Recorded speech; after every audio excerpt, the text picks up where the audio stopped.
Welcome into a later edition of Why Start a Podcast. I'm Braden Zaprenit. That's Matt Perez. And that's Will Galvez joining us today. As always, episode 9 already. We had a couple of weeks where we had to take off, obviously, for some reasons. But we're back and we were talking Padres baseball right now, just because they just wrapped up. Kind of a reason why we had to cut back on the start time, because a couple of things. Didn't want to compete with Padres baseball, but also kind of wanted to watch Padres baseball, so that was our little dilemma there. Padres get the dub, though. What do you guys? How are we feeling after 2 back-to-back series wins, Matt Perez? I feel like I haven't seen that in a long time. It's been a while. I mean, teams oddly better on the road than they are at home to start, which is a little strange. But I don't think you can complain given taking down the Dodgers and a very good Milwaukee Brewers team to start. Doing it in different fashions too, which I think is great. After it looks like they never, or it felt like they never won a comeback game last year. To do that consistently to start the year is phenomenal. And have a game like this where you jump on a team early and kind of put them to bed before they even get their opportunity to hit. It was a great one tonight. They've been hitting really well the last couple of days, and I like how they're doing it with singles and everything, and I like how the way they're putting it together with kind of a way different approach offensively, and we'll get to that in just a little bit. Will, how you feeling after back-to-back series wins, my guy? Pretty pumped. I really love 4-run first innings. I mean, talk about taking all of the stress off.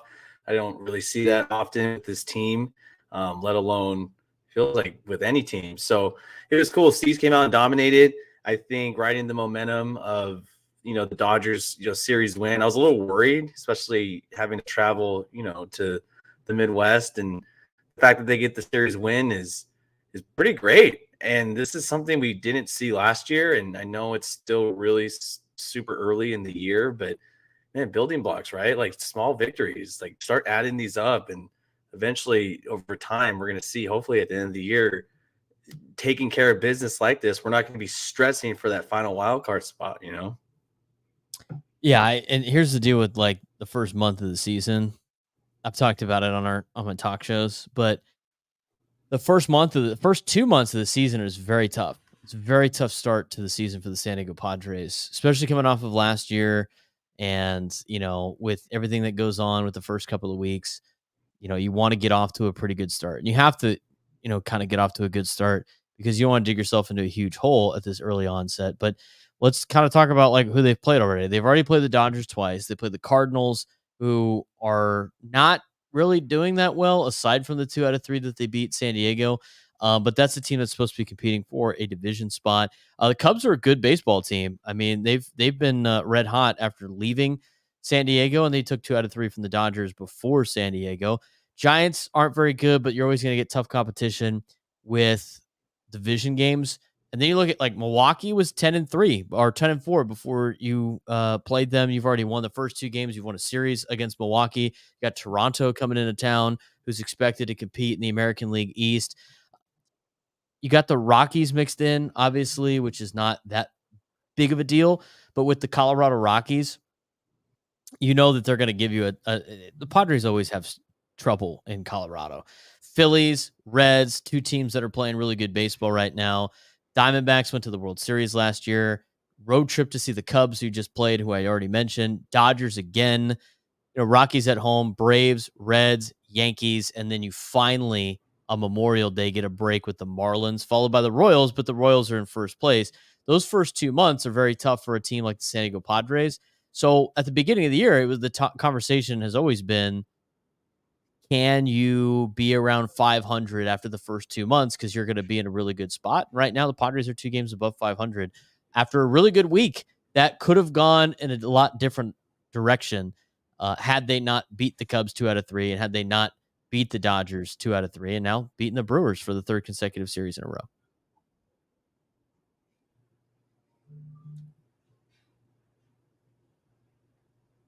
So good start to the season for the San Diego Padres. I like the way they're playing. I like the way they're hitting.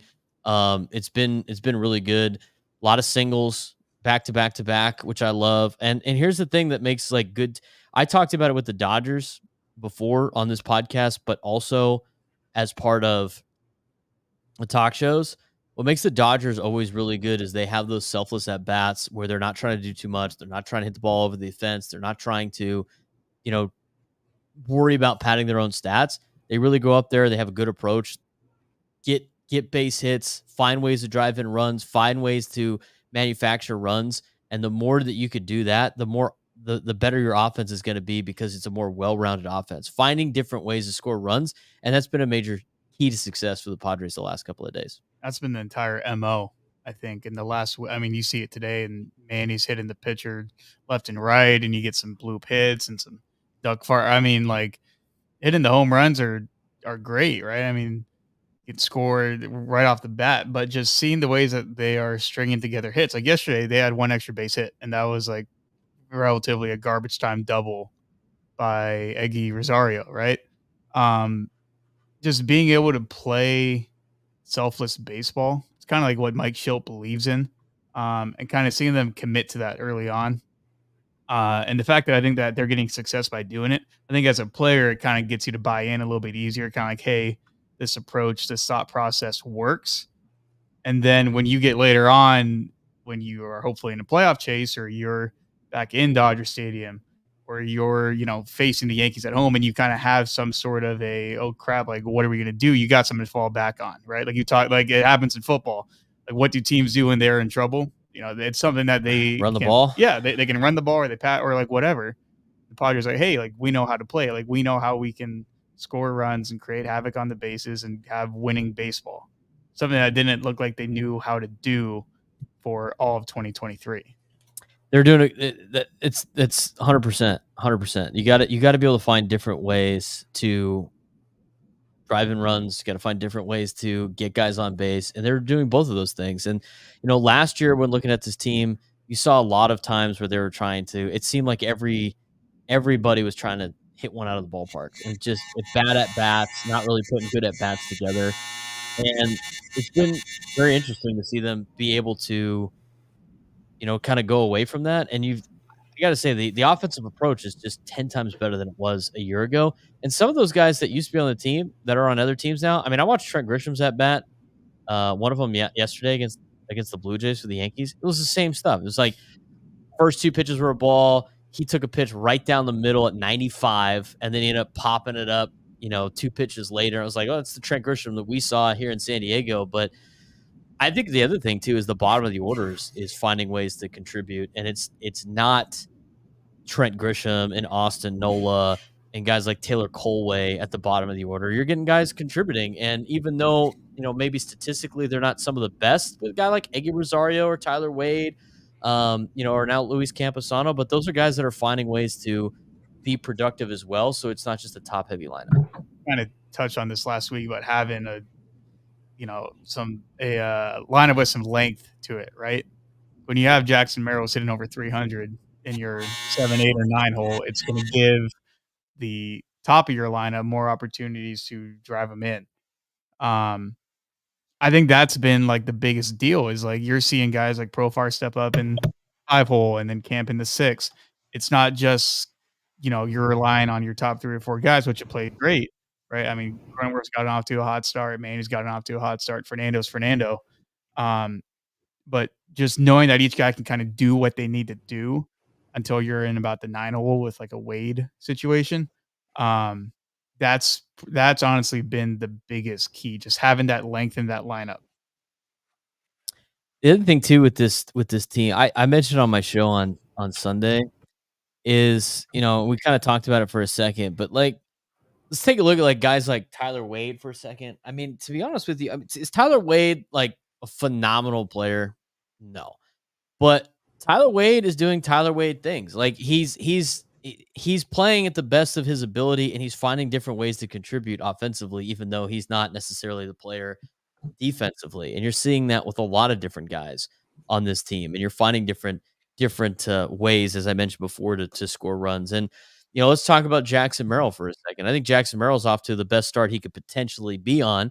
Now, I still think teams are going to adjust to Jackson Merrill eventually, but you couldn't have asked for a better start to a season than what Jackson Merrill has given you at the plate and defensively. Yeah, I mean, it's the perfect. I mean, he is getting every single break right now going his way too. He's getting a lot of breaks it's that people don't want to admit right. because it's I a mean, you could narrative. take a But look on his batting average and balls in play. I mean, it's over 400. Is that sustainable? No. I mean, he's not a blazer on the base paths. He's gonna be beating out infield singles left and right. he beat out the double play today. That was He nice. did, but he's not Fernando Tatis in his rookie year going down the line, right? Just day in and day out. But I mean, he's getting all these little duck farts that fall right in between and no man's land. But to be fair, his biggest at bat was Friday night in extra innings, which God knows how long it took for us to win an extra innings game Oh last gosh. season, and he hits it right in the perfect spot against the Dodgers. I mean, he went with the 95-mile-an-hour pitch from Vesia, and boom, into left center field, and Padres get an 8-7 lead. I mean, that's the type of hitting that you really appreciate from a 20-year-old rookie. He's not That's phased. like He's not phased by the big moment. right. I mean, that's like a seasoned approach. Oh, 100%. And hitting is totally his best tool. I mean, he's not going to hit for a lot of power, but just being able to put the ball in play consistently, you got to put pressure on the defense. I mean, you hear it when you're a kid, right? Like, just hit the ball and make them make a play. And things are going his way right now, and that's the best thing you can have as a rookie when you're 20 games in. Right? Well, and that's why he's going to be successful in this league, regardless if I don't think he can sustain what he's doing right now, and we'll see what he does. And Tony said it on our roundtable last week, and I totally agree. But when the league adjusts, let's see how the kid adjusts back to the league, and that is a major problem for a lot of players. And I look back to some of the other former young players of the San Diego Padres, where I know it's different because he's a pitcher, but like a guy like Chris Paddock came out of the gate on fire, and he had that ordeal with Pete Alonso for no reason, right? He's chip on the shoulder guy. Didn't appreciate the Pete Alonso run rookie of the week. He was worried about that. And then he ended up month in April, right, and then and then he shoved against the Mets, right? I was at that game. He shoved against the Mets, yeah. right? And then it was like everything was great. And then you know what happened? The league made an adjustment on him. And then what did he do back? Nothing. Kind of fizzled. He didn't do anything, and he hasn't been anything since. So it's that adjustment. He got his brother to tweet about him. Yes. You could say the same thing again. It's a pitcher, so it's a little bit different. But like Ryan Weathers, Ryan Weathers makes his major league debut in a postseason game against the Los Angeles Dodgers during COVID, and he mows them down. But they'd never seen him before. They don't know. I mean, it's like you could look at all the numbers, the analytics, the stats about him in minor league starts, but until you physically see him against your guys, it's hard to make that adjustment.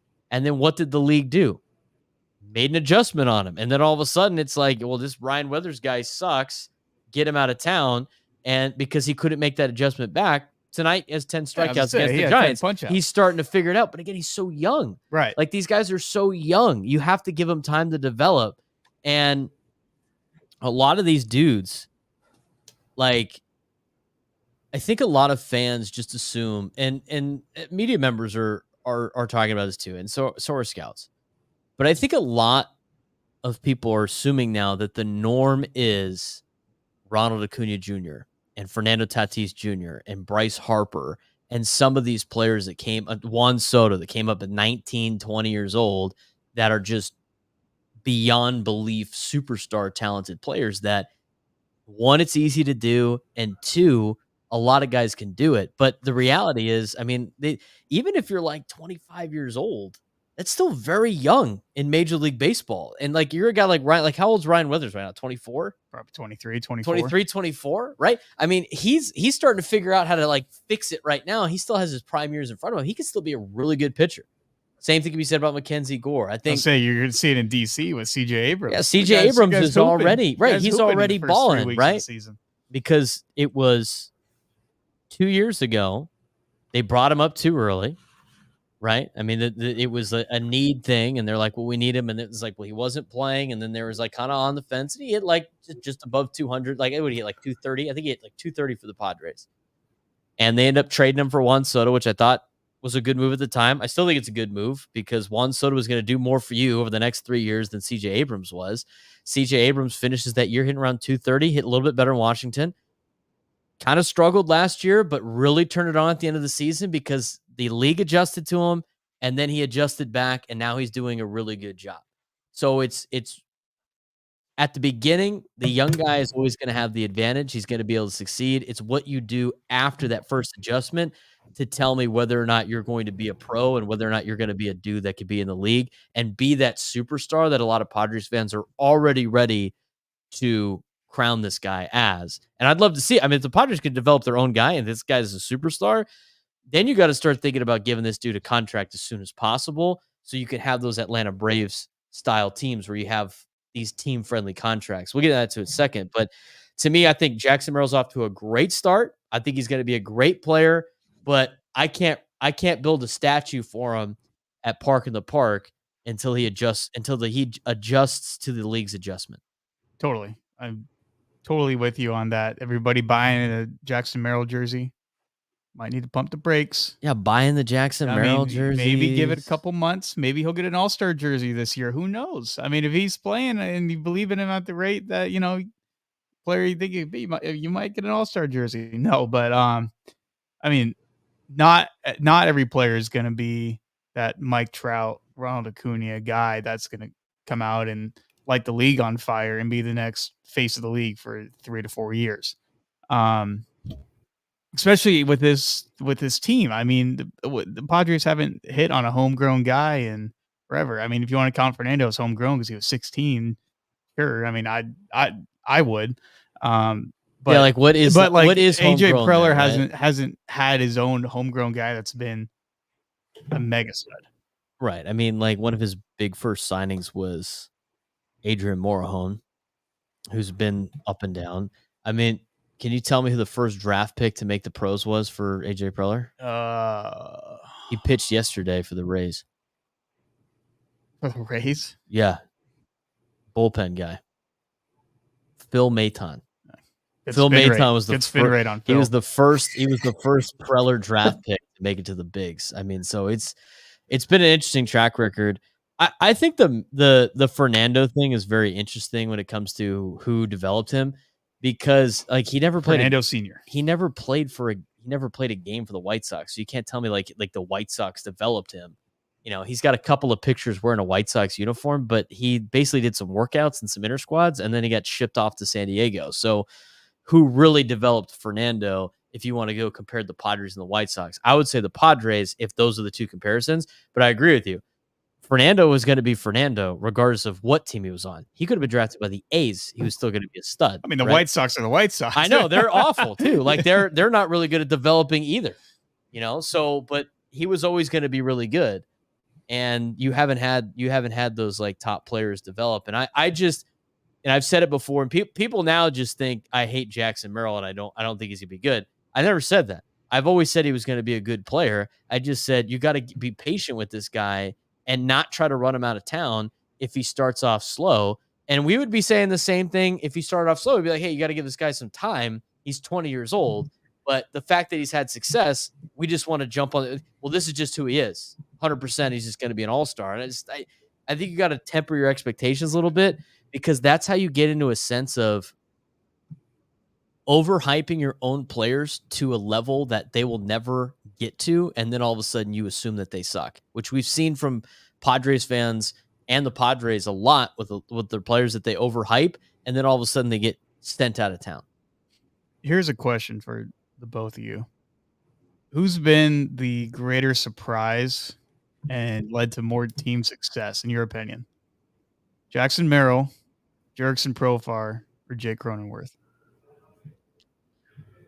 I would say Jake Cronenworth just because the beginning of the season I said if the Padres want to make the playoffs, Jake Cronenworth's going to have a big year. And he jumped out to a pretty good start until he strained his calf yesterday trying to run, beat it out of throw to first. That's why I don't care about hustle on major league teams because I'd rather have him play 160 games and not hustle instead of he didn't blow out his calf, but instead of straining his calf and having to miss a significant amount of time, it's all right, sick. You beat out a throw in Milwaukee in April.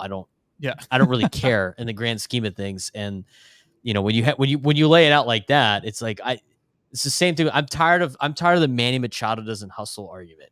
In the postseason, he does. It's the only time I need him to beat out a throw at first base. Otherwise, I need Manny to be Manny. I need him to do his thing. It's the whole deal of having feel, like know when to hustle. Yeah, I mean, know when to.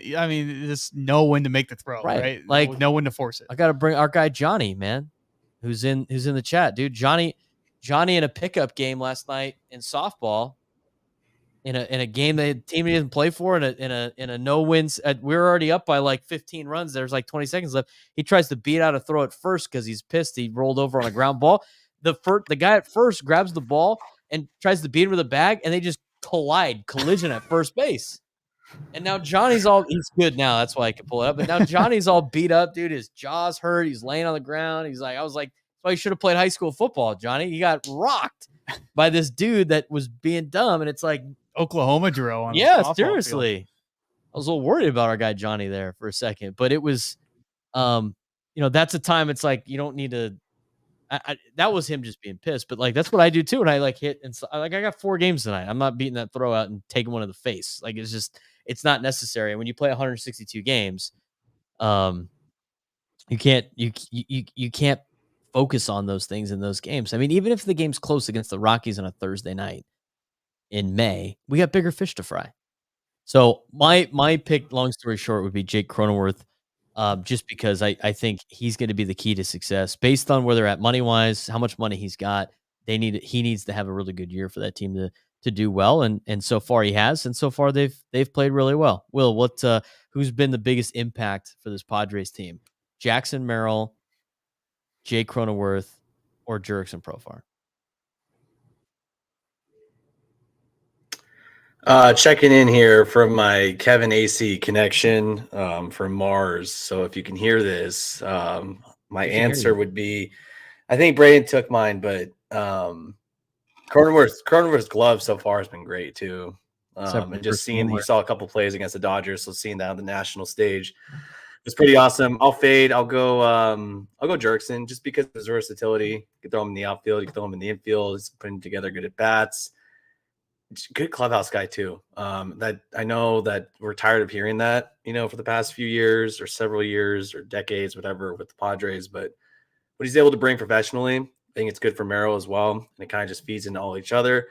Now, granted, I don't know how concerned I should be about the Cronenworth injury. Hopefully it's nothing serious, but it's just so Padres. It's just like we have a good thing rolling. And of course the stick goes into the wheel of the bike and we flip over. So hopefully it's something serious, but I would say Jurickson, I think, but overall Merrill, this has been a good success. I think we need to revisit this conversation on May 31st. And if he's still putting up the same results, then build the statue, rename a street after him, get the jersey sales. But it's been are you guys surprised by the start of the season so far? For the Padres in general? Yeah, I'm surprised they took 2 out of 3 from LA, but everything else is pretty much the same. I mean, I still think like they're playing really good baseball right now, but I still think on paper, like they have some major holes that could cause some serious problems throughout the season. And I do think they've gotten a lot of breaks this year. I mean, in the last 2 games in Milwaukee has just been like, oh, bloop shot. I mean, the first inning today was circus for Wade Miley. I mean, my guy, I talk about a series of unfortunate events for him for multiple reasons across the board, aside from the fact that he took one off the shin from Manny Machado, and then the Eggy Rosario like swinging bunt up the line that they decided to let it go foul and it just stays there. I mean, that looked like I was watching the Padres play defense in so many years, right? So I do think a lot of things have gone their way. If you look at like the sabermetrics of everything, like remember last year they were like one of the most unlucky teams of all time. This year they're one of the luckiest teams. And the thing is that's why I said last year, I think you guys said as well, was if you take last year's team top to bottom, exact same roster, don't change anything, I bet you they finished 8 games better this year than they did last year, just based on luck, because it was an unlucky team last year on top of a lot of things that didn't go their way. I would say it's just the style that they're playing with. I mean, how many times did we see a game like Friday where they're down 7-3 to the Dodgers in Dodger Stadium on a Friday? They would roll over and be like, all right, hey, we'll get them tomorrow. It's been since 2021 when Yeah. it was, and that was the beginning part of 2021, the tail end of 2020, because 2020 was the real season. It was like no lead was safe Right. against the Padres. And then That's kind of what it's felt like. And 2021 was like that until their starting rotation all got put on the injured list, and they're running out there with like Vince Velasquez and Jake Arrieta. Yeah, and coming right off Ryan 18 Weathers at with Torrey. Ryan Weathers with a bum ankle was your number 2 guy. Yeah. You know, so like Yeah. And then until that even point, like it Monday, was like that. Monday, and Yeah. we'll set it too. I mean, late game Sunday night on the West Coast that started even later because it rained, and you go to Milwaukee and you're down early, and then you still have, you know, the fight in your team and the confidence to be like, hey, you know what? We're in this and we're gonna take it. I think today is even more important because, like, usually with those trips, and Andy said this on the show, but usually with those trips, it's the second day that you start to feel it. Like today, so against Wade Miley, to jump out to an early lead and not have to worry about it, or play a grinded out, pounded out game against Milwaukee. You know, this was the day that was going to be the toughest game for them in the 3 in Milwaukee, and they jumped out to an early lead, and then on top of that, I mean, how many times last year did we see that team get a lead, like score a couple runs in the first inning, and then didn't score the rest of the game and didn't add on, and the other team would just kind of stay alive and keep chomping in, and all of a sudden what seemed like a really good game from your starting pitcher and a really good outing in your offense ends up being a 5-4 loss, and then you're just going like, well, I guess we got to get the next one, and then you racked up so many of those losses. You at the end of the season, you missed the playoffs by 2 games. I mean, those are like, you had probably 10 to 15 games that could have gone in your favor, and you would have been in the playoffs, and then you wouldn't have had a lot of the crazy conversations we had during the offseason. I mean, just going back to yesterday real quick, I think it was I want to say it was Joe that said it, that like he came in after, you know, the 5th inning or whatever, and the guy said, hey, like, we're gonna pick you up here, and they immediately responded, and he jumped out and they scored 5 runs, 6 runs, whatever it was, in that following half inning. I mean, you've been part of a team before. You saying to your teammate, hey, like, we're gonna pick you up here, Right. and then going out there and doing it. I mean, that gives you all the confidence in the world that no matter what situation you're in, like, sounds like the 2020 Padres, hey, no lead safe, like, we're in every single game. And to do that earlier on in the year and not doing it in August, like, oh, hey, but you know what? We can finally come back from ball games. That's going to propel them. I think it's going to have them gel as a team more, right? Like, Right. going through some of these experiences and stuff. Like, I'm not a, you know, sports psychologist can tell you what makes a team, but I've been on a team enough times to know stuff like that's going to help you Oh, 100%. throughout the long run of 162 games and doing all these weird cross country trips. It's a huge aspect to it. And when you got a tight knit group, when you got guys that, you know, are pulling for each other and pulling the rope in the right direction, and kind of having that mindset of like, I'm gonna take this selfless at bat because I know the guy behind me is gonna be able to pick it up. You know, I can pass the baton. Those are teams that do serious damage in baseball in general. And that could be high school baseball, it could be college baseball, it could be the NFL, or it could be Major League Baseball, right? All different levels of baseball. The teams that are the best on offense are the ones that take selfless at bats, grind out at bats, you know, don't swing at bad pitches, tag fastballs, right? Pitches in the zone, and knowing that I'm not going to try to do too much because I know the guy behind me is going to be able to pick up where I leave off. And we've seen that a lot this year, and a lot different than last year. That seemed like every time somebody was up, it was, I got to go be the guy. Almost like everybody's at bat last year was like a player in March Madness trying to hit the 3 late and trying to be that guy, right? I mean, you had players swinging out of their shoes, trying to put one over the fence and hit 5-run home runs that were impossible to do with like nobody on base, and try to get everything back on one swing. And it led to just terrible at bats, which led to terrible offense, and which ultimately led to guys trying to do their own thing because they thought if they didn't do it, they weren't going to win. And that's the difference, a major difference between last year's team and this year's team. The other difference I think is, I think this team right now, I think they have enough young guys that are hungry, that want to make a name of themselves in Major League Baseball, that don't give a you know what about anybody else or what uniform you wear, that are going to play hard nosed baseball every day. I think that's also a spark because for a long time, Fernando was that. And now you have a couple of players like that are really going to drive these guys, bring some more youth and energy into some of the veterans. Not that they need it, but you always like to feel that spark. And I think that's a big sign of their success right now is those guys like Luis Camposano and Jackson Merrill, some of the younger players that are in the lineup that have been part of the organization that people are excited to play with and compete with.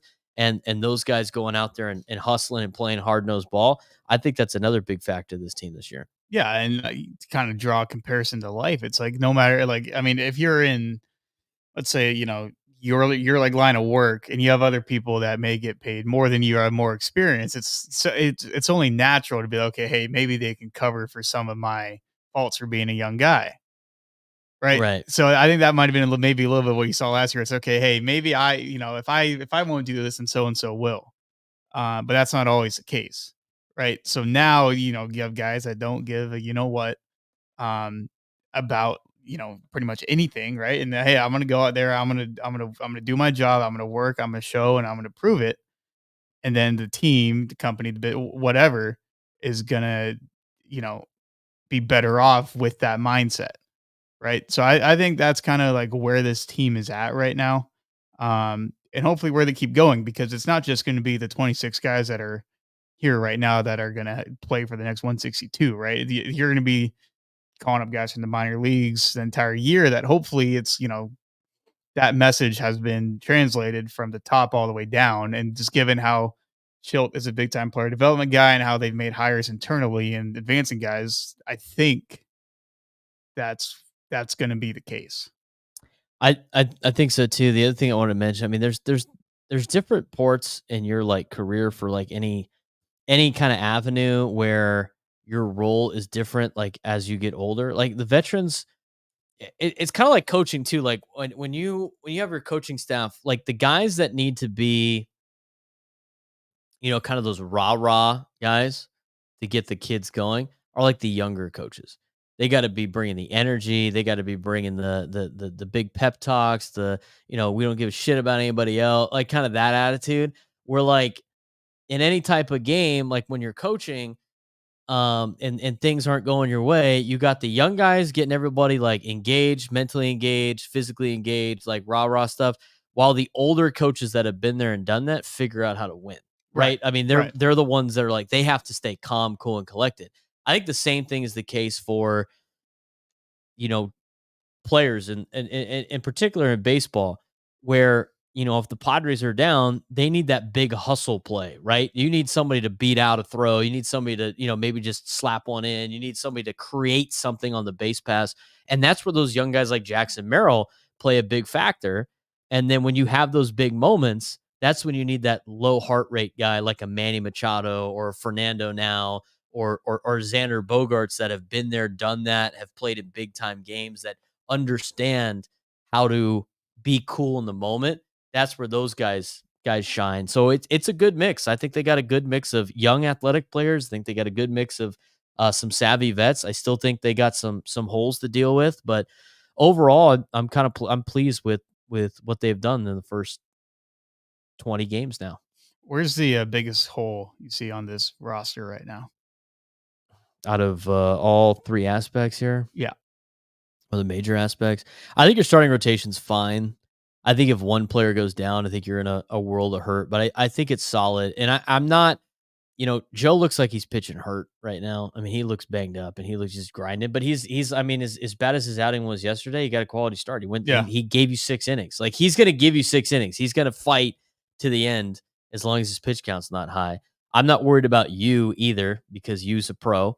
You knows how to handle himself, and he usually makes adjustments throughout the year and goes on some really good runs. So those two I'm not really worried about. Dylan Cease has been electric, which we knew he was going to be. I mean, he's got the stuff of an ace. Obviously his command is not there, but you knew that going in. I mean, he is a right-handed Blake Snell with just a little bit more velo on his ball.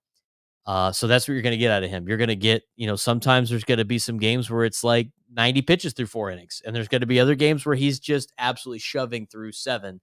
And the thing I like the most about Cease actually happened today with he walks a guy, he's got 106 pitches, and there's 2 outs in the fifth and in the sixth inning, and Schilt goes, hey, he's go back. I'm not no. Yeah. And Schilt, like, and that's the difference between Schilt. Like, Bob Melvin would have pulled him. And I'm not a believer in saying that, like, this team is just drastically better because Bob's gone. I think a lot of people are buying the narrative from the Bob Kool-Aid. They're buying the narrative from the team that's like, that guy that's no longer with us is the problem for everything, and it wasn't us. Because you got to understand who's telling you these things, right? It's the organization's never going to be like, well, it was our fault. Like, they're going to be like, see, that guy, it was him. Yeah. So I'm not going to, it was probably a little bit of both. So I'm not going to put all of this on Bob Melvin. But I will say, like, Mike Schilt is the type he's a fiery guy that is a player's coach in a sense that, like, he's going to trust his guys and, like, go do it, So I did like that out of him. And then I think Michael King's going to be fine. He's got some pretty good stuff too. I think the Dodger game was kind of an anomaly because the ball is flying out of the yard for everybody. So starting rotation, I think, is fine. I think the bullpen's starting to figure it out too. And I thought that was the biggest strength going into the season. They just got off to a rocky start. I think they're going to get better as the season goes on. So for me, I mean, assuming there's no injuries with the pitching staff, it's probably the depth, the bench. I mean, the bench they have no bench. I think the bottom half of the order is getting incredibly lucky right now. I think Eggy Rosario has been playing hard. I think Tyler Wade's been playing hard. I think if you look at some of the guys on the bench, Kyle Higashioka, I think all of those players are playing to the best of their ability and they're doing the best they can. So I don't really want to, like, shit on them because at the end of the day, if you give me a hard 90 and you give me your best effort, you're trying your best, and that's just what your best is. You can't fault a ball player for that. And, Tyler Wade's busting his ass to try to help this team, and he's done a pretty good job, I think, in doing that. But, until Manny comes back, but even when Manny comes back, it's like, to play third base, you still don't have a DH. Yeah. You don't have a DH unless you want to rotate guys. You don't have anybody off the bench where you're sitting there going, like, I need this guy to come up late in the game and I'll have him pinch hit. You don't have that guy either. They signed Donovan Solano. I mean, I don't know what you want to make out of that, as a minor league deal, maybe some added depth, but just adding him is not going to add anything else. And they missed out on Tommy Pham because they didn't want to give him the guaranteed money. I guess Brandon Belt is still out there. I highly doubt that they sign him for what he wants. But to me, I think they're going to run into a problem where eventually the bottom half of the order is going to slump. And I don't think there's anybody on the bench that's going to change that. And, I there's some glaring holes there. And as much as they're putting a big effort and playing hard-nosed ball, that can only take you so far. Yeah. I mean, if I were to rank them by, first 3 things that I would be concerned about, it's probably your depth or lack thereof. Right. Bench players. Bench players at 1. At 2, it's probably starting pitching depth / consistent 5 guy, and then bullpen. I was a guy that, 2 weeks ago, I was kind of concerned about what this bullpen's going to look like. But as you get into games and you get in situations that are out of the blue and uncalled for, you're seeing certain guys step up, like a Wandy Peralta. I mean, that guy was in on Sunday against the Dodgers, and he was able to get out of it, right? Where it's he's that savvy vet Yeah. in the back end of the bullpen, knows how to get guys out. Yeah, exactly. But, like, just seeing how Schultz going to be managing these guys, and you saw it on Friday. The guy used, like, what felt like the entire bullpen got, like, emptied, right? Because King didn't take you as deep as he wanted him to, but he was playing matchups. He wasn't trying to get 3 outs out of everybody. He was like, okay, hey, get me to the next batter, then we'll see where we're at. Right. Well, he knows how to, with the new rule of facing 3 guys, he knows how to manipulate that, right? Exactly. Where you face, like, the last 2 guys because it's the last 2 outs, and then he makes a change, or he carries a guy over for the next inning, get the lefty-lefty matchup or whatever. You get that 1 out, and then I'll move him in.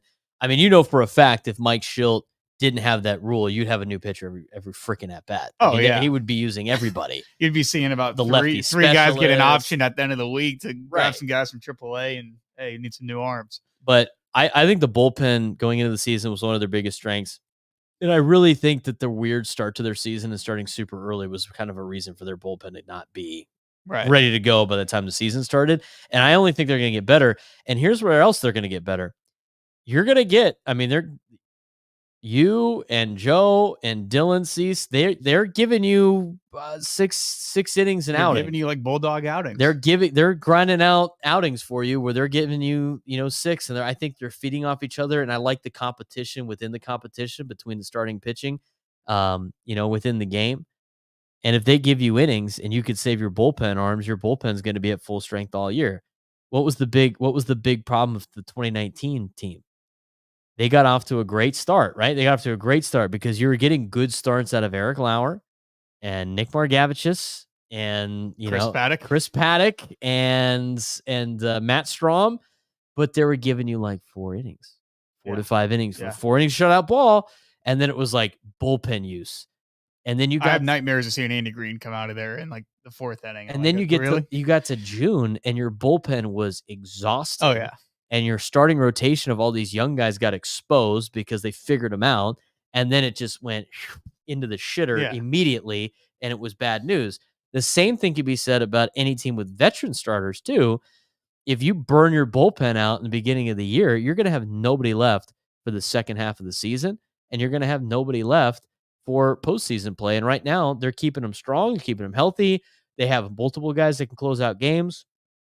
I like Enel De Los Santos. I think Matsui's been great in a lot of different spots. That's always difficult transitioning from Japan or Korea over to the United States, and Matsui hasn't been phased by it. You got the veteran in Wandy Peralta, and look at Bob Suarez is keeping it simple.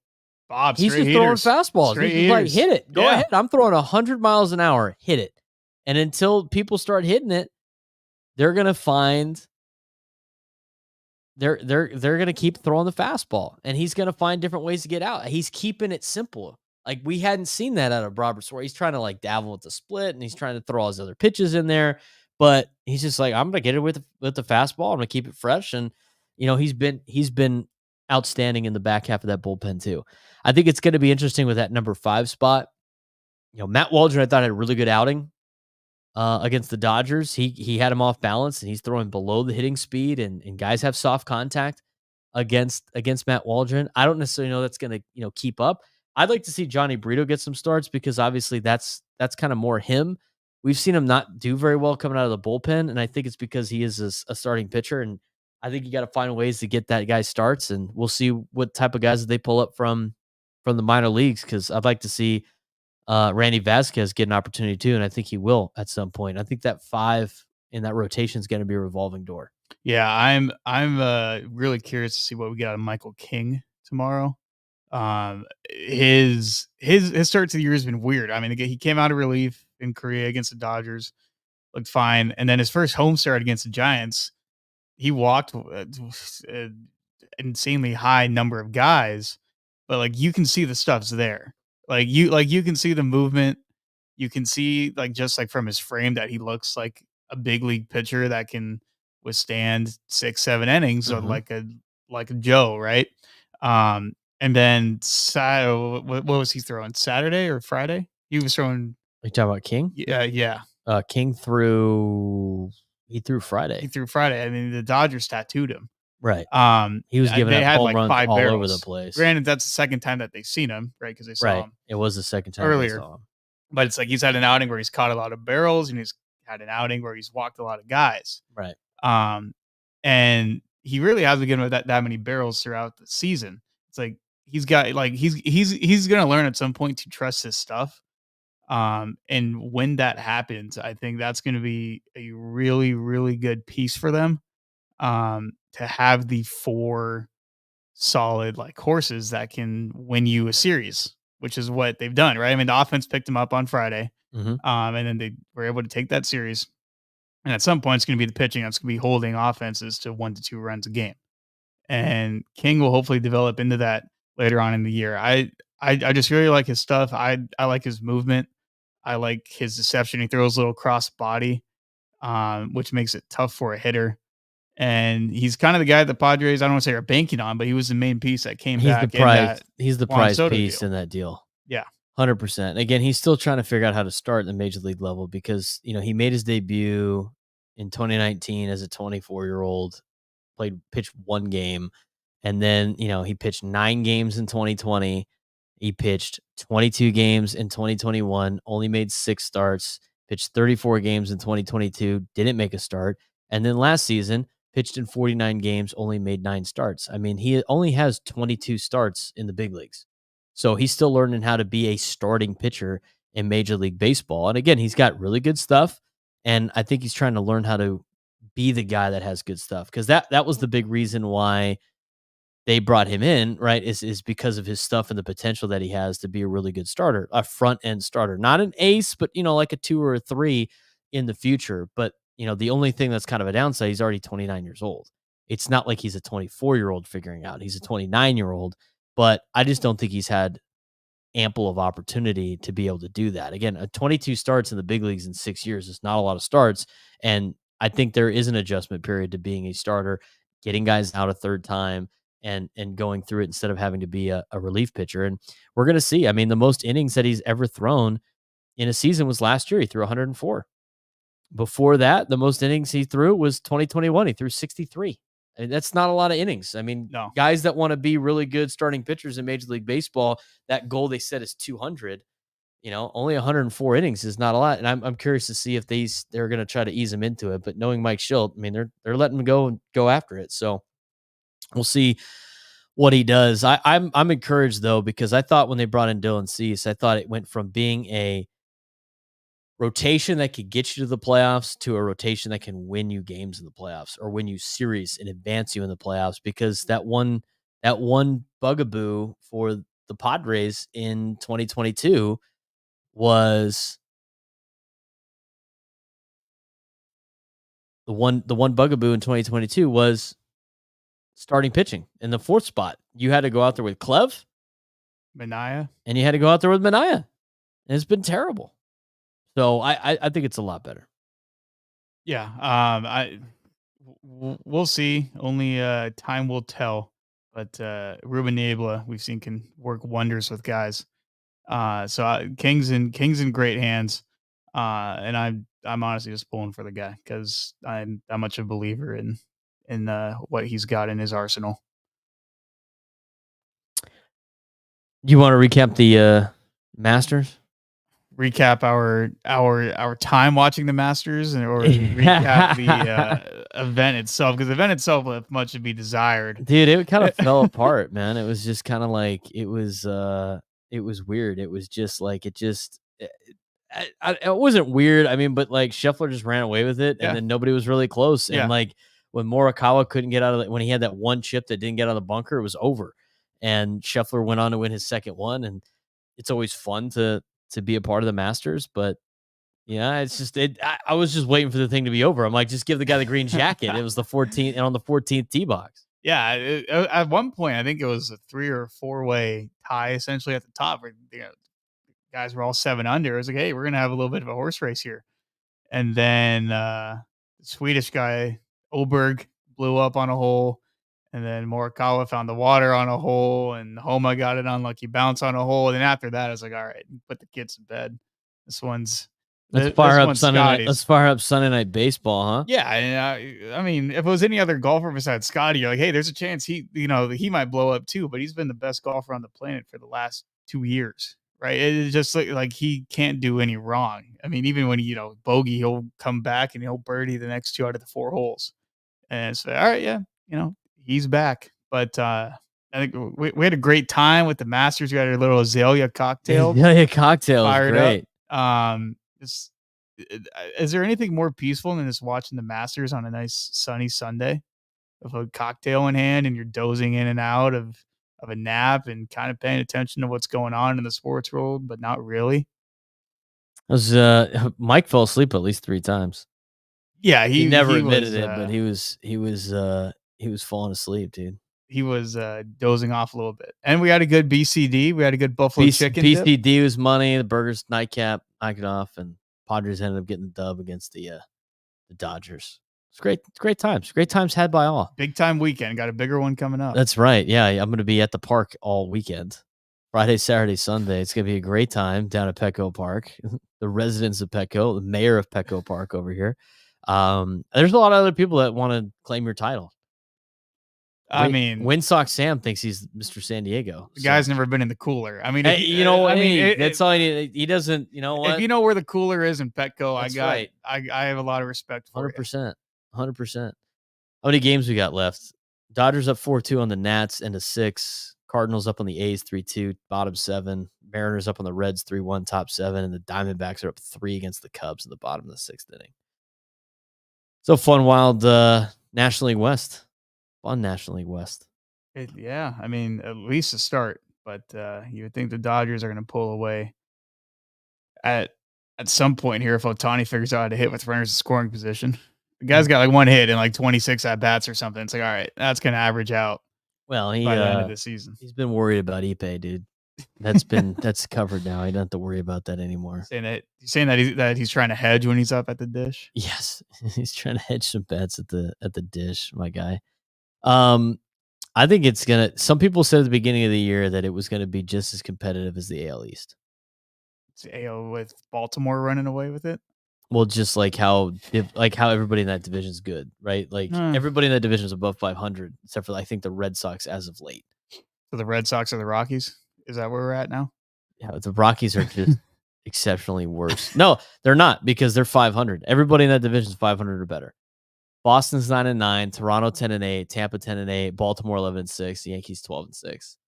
National League West 11-8, 11-9, 8-9, 7-11 with the Giants. But I don't know. I think that's going to be I think that division's going to come down to the wire. I think it's going to be fun to watch. I know the AL East is always going to be tight, but I think the NL West might be the second best division, although the Central is giving a run for their money right now. I was going to say, I mean, for how many years did it sound like the NL and AL Central both were just duds? I mean, they were getting one, maybe two teams in each year, and then now you got the NL Central. It's like, hey, you know what? We're still here. We got some respectable teams. We got some exciting teams. You want to overreact to that? I mean, do you think the Pirates are going to be there at the end of the year? I don't think they'll be there at the end of the year. But do you think that division will be the best division in the National League at the end of the year? No, but I could see the NL East potentially being the best because I mean the Rockies are the Rockies. The Giants, they kind of have last year's Padres in them where they can't hit right now. And then Arizona, I felt it was a little bit of a flash in the pan. Last year, I thought so too. I feel like they got like solid players, and Corbin Carroll's a stud, but it didn't look sustainable from like a roster perspective, you know. But that, like, if you look at the East between the Braves, the Phillies, those are two teams that are in it. The Nationals are young; they could make a run potentially. And the Mets, who knows what the Mets are doing? It's 1 year, or last year they're saying that they're punting and holding out for a couple years, but their payroll would say otherwise. I think talent will say otherwise. I think they suck, dude. I don't think they're going anywhere. Speaking of overreactions, here I got some for you. You can buy or sell these from ESPN.com. They put this out 2 weeks into the season. We're a little bit over that now because this came out last week. But here's some hot takes from the MLB or the ESPN staff that cover MLB. Let's talk about the Mets you brought up. Buy or sell, the Mets won't contend again this year or anytime soon. I'll sell that. Their owner's willing to spend money, so they'll be able to contend soon. He is. It honestly depends what your definition of soon is. Like, as soon, like 3 years? I'll give you 3 years. Oh, yeah. Yeah. I think if they sign Juan Soto during the offseason. Well, I mean, yes, that's an immediate contend. Right. They would be a lot better. I don't know. They just do Met things all the time. The Mets are always doing Met things. Yeah. Cowboys do cowboy things. I mean, I'm used to it. Dallas Cowboys are way better than New York Mets. That's kind of disrespectful to your Dallas Cowboys. Hey, it's been a tough offseason. It's been a very tough offseason. Hey, Royce Freeman. Royce Freeman is a big free agent signing. Here's another Mets one. It's on the polar opposite side. Buy or sell, the New York Mets will make the playoffs in 2024, and the New York Yankees will not. Sell. Yankees are a much better roster this year than the Mets are. Eric's right. He said 2025 for the Mets on Twitter. I would buy that one. I would buy that. 2025. But okay, with the Yankees, right? Here's the logic that AJ Mass had. The logic was the Yankees are in a way more difficult division. It's going to be tougher for a wild card spot. The New York Mets, with kind of a down National League, they could sneak into the playoffs where like the Yankees are going to have to be perfect. Yeah, but I think you're grasping at straws there. Yeah. Like the Yankees roster So he says the Yankees lineup in Yankees particular. win 90 games. We'll go golfing early. Mets will win 83 and see October action. Well, I mean that's believable the way that he puts it, but The Yankees win me 90 as games. a baseball are they in? fan is gonna buy the Yankees more just because. Oh of yeah, their 100%. talent. No, I agree. They're Judge, way Soto, better Rizzo. than- I mean, like those are dudes that can carry you. But can they make it through an entire season? Uh, I don't think Juan they can. Guy played Well, 162. one can, but the other two can't. Judge, He's Judge always can hurt. take you. He's Well, always hurt. He'll be hurt again. And Stanton's a ticking as long time as he bomb. doesn't kick his toe against Dodger Stadium's concrete. I think. Hey, he'll well, be all right. they hosted Dodgers this year. They don't have to worry about there that. you go. I don't think the Yankees have enough pitching to make it through the year. They might not, but that's They when don't you have- reevaluate halfway through. And They're gonna have to go buy some arms at the deadline because they don't have enough starting. I mean, Nestor Cortez, Nasty Nestor is their ace right now. I mean, he's good like 2 or 3. He's not an ace. Anthony, he's got to fix his little yeah, I don't know what that was. That looked like mumbo jumbo. Shane Gillis was a pitcher. Anthony Volpe will produce more value in his age 23 season than Derek Jeter did. How much did Derek Jeter produce? Derek Jeter, playing in his second full season as a 23-year-old in 1997, slashed 291, 370, 405. He had 103 OPS plus with 116 runs, fourth in the AL, and 190 hits, which is third in the AL. As about a neutral defender at shortstop that season, he generated a 5 WAR for the Yankees in a team that finished 96 and 66. Volpe is poised to outperform him this season. The glove at shortstop already plays up at plus 18 career defensive runs saved, and his approach to the plate looks dramatically improved. Volpe is making better swing decisions and producing more opposite field contact. He produced a 3.3 WAR and in an up and down rookie season, a figure he could double as a sophomore. So Anthony Volpe, buy or sell, has a higher WAR this year than Derek Jeter did when he was 23. I'll buy that. It's got to be better than 5. I'll buy that. The guy's already at 1.4. Right. And I can totally buy it. April's halfway over. Right. And based off the lineup that he's in too, and this Yankee Stadium, I think, plays a little bit more hitter friendly than the old one. And yes, AL is very competitive, with good arms that he's gonna be facing night in and night out. But yeah, I mean, Volpe this year, he looks like a different player. Like just like seeing like the highlights and stuff He like looks that. a lot like, better than he was last year. He looks a lot better. He looks a lot more comfortable.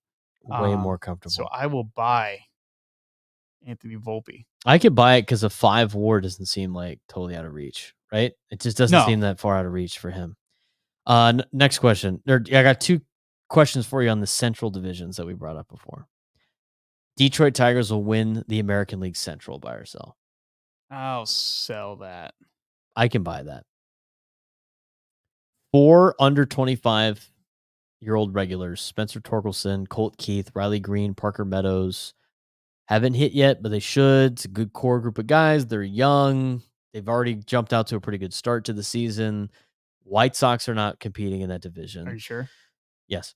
Guardians are very up and down. Like Royals, good start to the year, but like, can the Royals keep it up? I know they made some moves during the offseason. And then the Twins, they're kind of just mediocre. They're just kind of mediocre. Yeah. Like, when's Byron Buxton going to get hurt? That's kind of what they're waiting for. So I could kind of buy the Tigers winning the Central Division. The Royals will probably give them the best run for their money if I were to, bet. Okay, I'll take Kansas City. Just based off their arms. I mean, they got 2 former Padre guys that are shoving right now between Lugo and Waka. Their offense has been a pleasant surprise. I think they're expected to do what they're doing. They also got former Padre Adam Frazier out there, I believe. The Guardians are a wild card because you just never know what they're going to get. Losing Shane Bieber is a big loss for him. Huge loss. Obviously. And usually when you lose your ace, it's not going to end well for you. Yeah. The Twins are going to be middling for the entire season because that's just what the Twins do. And this Twins roster isn't comparable to what they've had in the years where they made the playoffs and immediately got bounced by the Yankees. Don't have the rotation, don't have the horses. They're just kind of they're an average team. Yeah. But the youth of the Tigers is exciting. You might get flashbacks of last year's Arizona Diamondbacks, just thinking, hey, you know what? They could be this year's, Arizona, where they get in and they might be a surprise. But I would lean Kansas City. I think Kansas City's probably the deal on that one. But I can buy it. Like, I can totally buy the situation. I do, It's not far fetched whatsoever. so that's that to me. Um, it's it's just interesting with that division doing just so well right now. It's unbelievable how good they are. But again, it's only like we're barely 20 games in, and only the Padres and Dodgers have played 20 games. Everybody else is not at that point. National League Central, the Pittsburgh Pirates will win the NL Central. No. Buy or sell? No, I mean, we just talked about this. O'Neill Cruz, Brian Hayes, Henry Davis, Brian Reynolds, David Bednar, Mitch Keller, Jack Sawinski. Joey Off to Bart. a good start. Joey Bart looks 10 times better in Pittsburgh than he did. To me, the Central divisions are both up for grabs. I don't think there's a clear winner. That's why I think like the Pirates could buy that the Pirates could win the Central division. They don't have the horses on the mound to stay in the entire year. No, they lack more pitching than other teams do that might be in that 100%. same pot, kind of like what you said about the Yankees. But it's like the Yankees' current pitchers now are better than like the Pirates Mitch guys. Keller. 100%. The Reds could be a surprise. Milwaukee's gotten off to a great start, but you don't know what Christian Yelich. It's almost like Byron Buxton. It's like phenomenal player when he's out there, but the best ability is availability, and they both kind of lack it, more or less. Right. The Cubs, Cody Bellinger decides to play like he did last year. That would be great for him.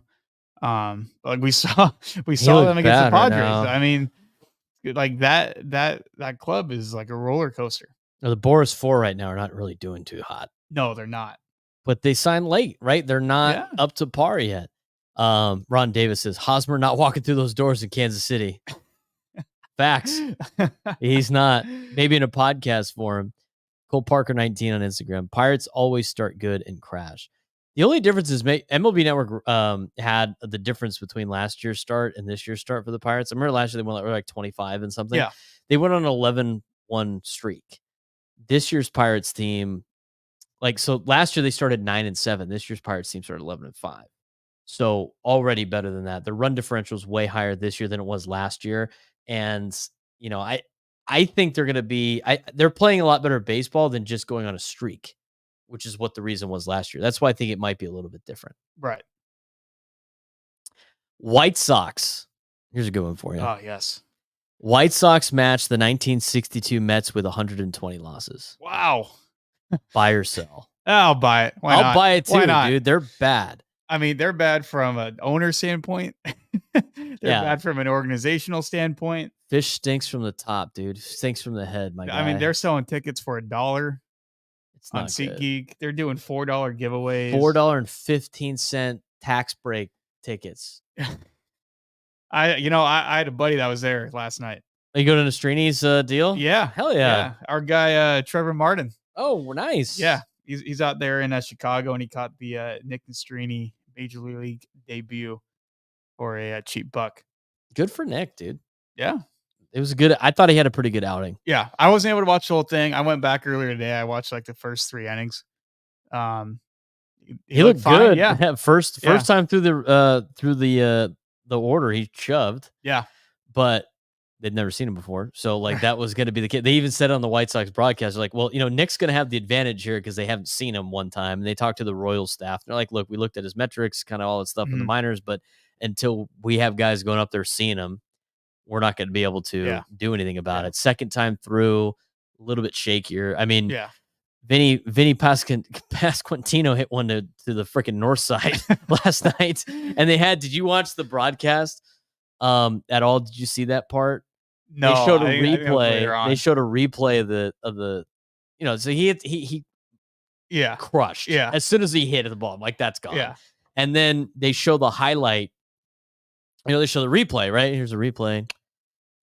Isolated shot of Chris and Beth, his parents in the box. And you don't see it, like it's just their reaction to the home run. Ball's hit, And Chris immediately goes, "Oh no!" And Beth is doing like with my mom. Oh, catch it! Oh no, it's gone. It's like it was priceless, right? So you like you see the reactions of them, like first punch out against Bobby Witt Jr. They're going nuts. Yeah, it's a home run. They're like, "Oh no, that's gone." It was so funny. I want to say the third out of the first inning, or maybe it was the second inning. It was a fly ball to center, and he little hop off the mound where it was like, oh, it was like a. It was a was that in the fifth? No, it was in the first or second. Like how May from the Dodgers always hop up. Oh yeah, on a fly ball. It was kind of one of those. Out. Well, he was in the Dodgers organization. Maybe Dustin May caught him that move. He ends up getting into some trouble in the fifth inning. Gives up a run. Has a couple of guys on with 2 outs. Walks the leadoff guy. Never a good thing in the order, and he's got to face Bobby Witt Jr. with the bases loaded and 2 outs. Facing him for the third time, and he already punched him out the first 2 times. And I'm like, are they gonna let him do this right now, or are they gonna go to the bullpen? My dad's like, I'd go to the bullpen, I'd take him out. And they left him in, and they're like, all right, like let's go after Bobby Witt Jr. I think he gets a full count, and then Witt puts a charge into one. Yeah. I mean, he hits it, and Nick's reaction was like, shit, that's gone. Like he was like, there's no way that's staying in the yard. And the ball died at the top of the wall. Center fielder makes the play, and Nick's like, got out of it. That's an out right but there. That was, to me, it was like such a major difference of like the psyche of a young starting pitcher. If you have the outing of him making that catch and you only give up 2 runs, you give your team a chance to win. You get some punch outs in there. You go five innings, right? Compared to ball leaves the yard, or you bring somebody in and he gets shelled, and all of a sudden your ERA's through the roof. You gave up 6 runs in your first outing, and everybody just thinks you flopped. Right. So I'm glad that he got out of it. He got Bobby Witt 3 times, punched him out twice, both on a nasty changeup, up and in. So good for Nick Nastrini. I think that was some of the only changes he threw to righties. Yeah, he only threw it to him. Yeah, because I was looking at his numbers like kind of side by side. It's a benefit of watching a game back, right? You're kind of able to see the stats and kind of put the whole thing together. Right. It's like the plan was super simple, which I think is good to give a guy in his first big league start. He threw fastballs and sliders. Yeah, you're going to go fastball, slider to righties, and you're going to go fastball, change up to lefties, more or less. Just own those 2 pitches for 5-6 innings and see where we're at the end of the day. But back to your question, the White Sox. Will the White Sox match the 1962 Mets with 120 losses? I will buy that. Eloy Jimenez and Luis Robert already heard. That's not a shocker. Yeah, new general manager is going to keep sending pieces away. Yeah. They got to they're rebuilding. They're trying to get a new ballpark. I mean, they're just like they're atrocious. They're on the A's. Yeah, kind of path, and it's just whether or not they want to move. Yeah, send them to Montana. Yeah, where are they going? Montana. That's right. Put them in the middle of the country where they don't have any teams. I could see them doing it. Buy or sell, Mike Trout will have a 10-WAR season. Oh, buy. I'm buying it too. Back. He is back. Guy's back. He looks pretty good. What's his WAR right now? It's got to be pretty high. All he had to do is get rid of the only player better than him in the entire league, and he'll turn back into Mike Trout. You don't have to worry about Ipe anymore. He's comfortable. He's at 1.1 right now. I think he could do it as long as he stays healthy. He hasn't played a full season since 2019. Oh, he hasn't had a 10-WAR season since 2013. Right. I think he could do it. He looks pretty good right now. The counter one to that was Mike Trout won't finish the season with the Angels. Oh, no. Buy or sell? I would sell that. I would sell that. I mean, that's either injury or he gets traded. Oh, injury counts for that? It says he won't finish the season with the Angels. That's what it says. On the team. I know, but I'll still sell that. I'm selling it too. The guy's a career halo. He's never leaving. Unless the Phillies want him when he's like 40. He's all right, screw it. I'll go home and watch Eagle games. When his contract's over and he wants to play one more year and the Phillies want him, he could be the DH guy. And we'll get Bryce Harper and Mike Trout as teammates. Like we all envisioned when they were 21. Nelly Cruz. Buy or sell, Bobby Witt Jr. wins an MVP while almost single-handedly leading his Royals to a division title. Does he face Nick Nastrini every night? Because if so, he's in trouble. Yeah, he's in trouble. I mean, if the Royals win the AL Central, he's got to be firm in the AL MVP race. I I'll sell that because I believe there would be better players. I like I going agree back with to the you. Yankees. If the Yankees are in the playoffs and they win 93, 95 ball Juan's games, going to be part of the Juan Soto is going conversation. to be part of that conversation, and politics are going to come into play, and Juan Soto is going to get an MVP over Bobby Witt. Sorry, but that's the reality of the situation. Yeah, I agree with that. That's 100% true. To me, it's because the thing with MVPs, as you just mentioned, the team's got to be good. Otherwise, they don't really Right. pay attention to you. Right. Then it's okay. Now let's look at the landscape. Who else is good? And he's with the Royals. They're already not going to get any recognition. Yeah. Especially as you're competing with everything. So I'm going to sell that one. Red Sox will represent. This is a freaking hot take. This is Carolina Reaper hot sauce equivalent hot take. You ready for this one? That hit me. Especially after the circus that they've been the last couple since they put this out, they've turned into a circus, the Boston Red Sox. The Boston Red Sox will represent the American League in the World Series. Yeah, can I sell that any quicker? That was from David Schoenfeld on ESPN.com. He said the Red Sox are off to a nice start thanks to pitching and defense. Yep, you read that right. Rookie center fielder Ceddanne Rafaela, flanked by Jaron Duran and Tyler O'Neill, three guys who can really run. Reminded of the 2013 World Series champs who had Jacoby Ellsbury in center, Shane Victorino in right, or the 2018 World Series champs with the Killer Bees, Mookie Betts, Jackie Bradley Jr., and Andrew Benintendi. Some serious comparisons there. That's high praise for Tyler O'Neill. Yes, that's high praise for those three guys that have played less than 20 games and just collided with Rafael Devers in the outfield yesterday. New pitching coach Andrew Bailey has the staff throwing fewer fastballs, and it's working wonders as 4 of the 5 starters have ERAs under 1 through their first 2 starts, although Nick Pivetta just landed on the IL. Rafael Devers and Tristan Casas haven't even hit yet, but O'Neill has with 6 home runs. If you're worried about the pitching depth, well, nobody else has it either, and the Red Sox have a ton of payroll room to make some in-season moves. That 2013 team came off a losing season and won it all. This team can do the same. Are you convinced now by David Schoenfeld after what he just laid out for you? No. Neither am I. Buy or sell, they finish in last. I'll buy that. I think they come in last. I still don't even think they're not better than Tampa. No. They're not better than the Yankees. Nope. They're not better than Toronto. Nope. And they're not better than Baltimore. No, they're not better than any of those teams, and so they're going to come in last, and which means they're not going to make the playoffs. They're not going to represent the AL in the World Series. Yeah. How about the Red Sox? By the way, 2-6 at Fenway Park this year. That's wild. Not good. How do you lose on Patriot Day? Come on, Guardians. How do you get shut out on Patriot Day? Asking questions. Look at this stat line for the Red Sox. So this is all during their hot start, right? 2-6 at home. 7-3 away from Fenway Park. Crazy. 0-5 against teams above 500. Not sustainable would be how I could phrase that up. They are the only team in Major League Baseball to not have at least one win against a team above 500. That's wild. But it's early in the season. I mean, you have to have run into some team that has been above 500 and got them one time. They're 0-5 against teams above 500 at 9-9.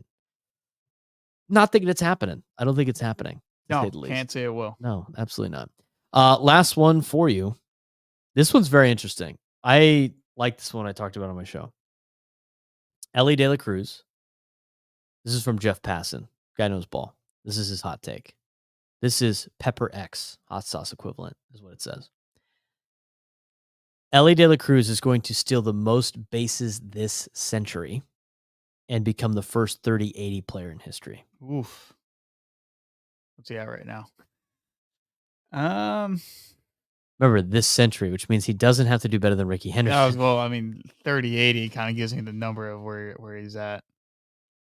30 pumps, 80 stolen bases. I'll buy that. I could buy it. I mean, I saw Ronald get 70 last year. Right, just because of how much easier it is to steal bags this year, or like in baseball now with the new rules. Yeah. This is what Jeff Passan had to say. In MLB's modern era, the 80 stolen base mark has been reached just 23 times. The last time it happened was in 1988 when both Ricky Henderson and Vince Coleman exceeded it. De La Cruz, Cincinnati Reds dynamic 22-year-old shortstop, will break that 35-year drought, and on top of that, hit at least 30 home runs. These are serious impediments to... There are some serious impediments to De La Cruz achieving this beyond his age.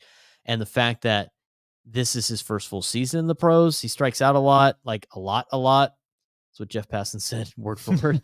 And getting on base, an imperative to make his production come true, is not something at which he exceeded or excelled in his rookie season, doing so only 30% of the time. Still, this is a bet on his immense talent, the sprint speed that is the fourth fastest in Major League Baseball, the home runs that go 450 to dead center. Coleman stole 110 bases with a 320 on base percentage in 85. Henderson fell 2 homers short of 30-80 in 1986.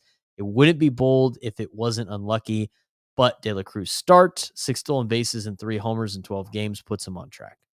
Yeah, he's at 4 homers and 6 stolen bases. He does strike out a lot. He's striking once in every 3 at bats, but the homers is probably way more likely because he plays in a bandbox. Yes, and he doesn't even rely on an on base percentage. Or he plays to, in the Great American Bandbox. Yeah, I mean that's just a fun one to follow. And a fun player to say, hey, you know what? Let's see a 30-80 season from him. What did we say about?